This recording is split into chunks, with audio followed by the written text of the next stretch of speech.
welcome to my writing hut again. Um, I hope you're having a good day. So, this time I want to speak about the freedom to change that you have if you're an indie author.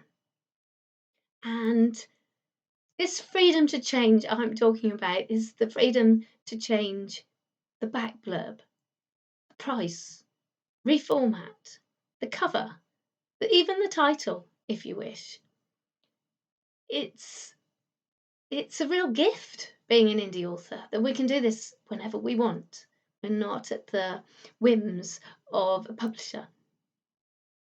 Now, I am going through this process at the moment with my book, Intimate Lines, which is a contemporary story about trauma, relationships, the inner struggles of an artist.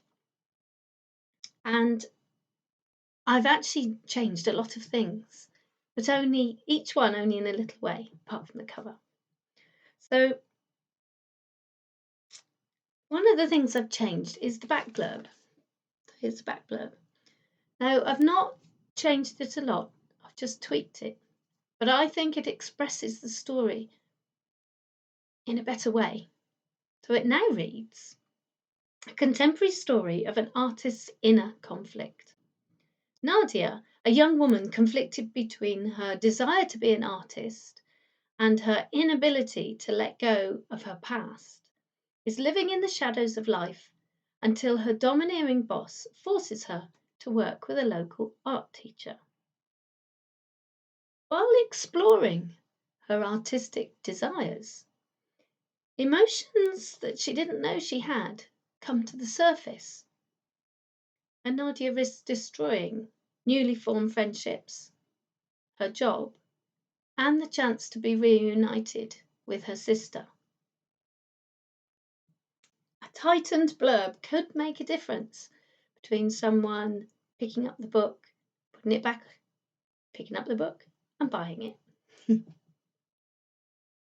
Now, I really like the cover. My husband designed this, and I think it's great. But I'm going to try something new. I'm going to try a cover that I think perhaps people will look at for longer, and maybe it expresses a little bit more of the essence of the story.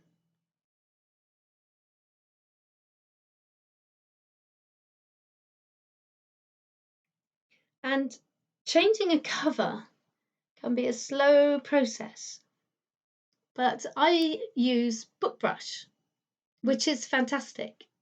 And if you've never heard of it, go check it out. I have no affiliate links. I will gain nothing, but you'll gain a lot. In BookBrush, you can make adverts very, very simply, very quickly. You can make book covers, and now there is a tool for making book trailers. I've not tried that one yet, but I will when I can fit it in. With BookBrush, once you've made something, you can then download it onto your computer as a JPEG, PNG, or a PDF. And the PDF is obviously very important if you're doing a paperback cover for Amazon. I don't know about the other paperback distributors. And I've learnt a lot as well about formatting since I published Intimate Lines. As you can see, something just doesn't quite look right. There's too much white space. So I've reformatted the inside and outside margins of the pages, and I've used the tool, the mirror margins option in Word. I actually find Word very, very easy to use. And I'm hoping that this will give the book a more traditionally published feel, which sadly is important to some people when they pick up a book to buy, especially the paperback copies. It also has shrunk the amount of pages by almost 100. And there are some people who don't like big chunky books. I don't know why. I love a chunky book because I think it's more value for money. And if I'm truly invested in the main character, then I never want the story to end.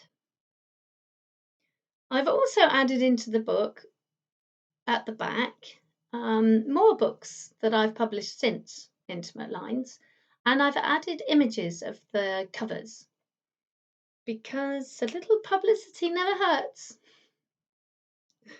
Now, all of this takes time, especially when you have to do it threefold. So it's making the changes for the ebook for Amazon, making changes for the ebook for Draft to Digital, which is a distributor I use, and then making the paperback for Amazon. But I don't mind it taking time. It's actually quite enjoyable. It's always a learning curve. And I'm never afraid to try something new to get my books in front of the right readers. So I love being an indie. I love the freedom of choice and control that it gives me as an author. I hope you found this interesting and I hope you found this useful. If you have any questions, please leave a question or a comment in the comments box below. If you've enjoyed it, please give me a thumbs up and consider subscribing to my channel. Bye for now.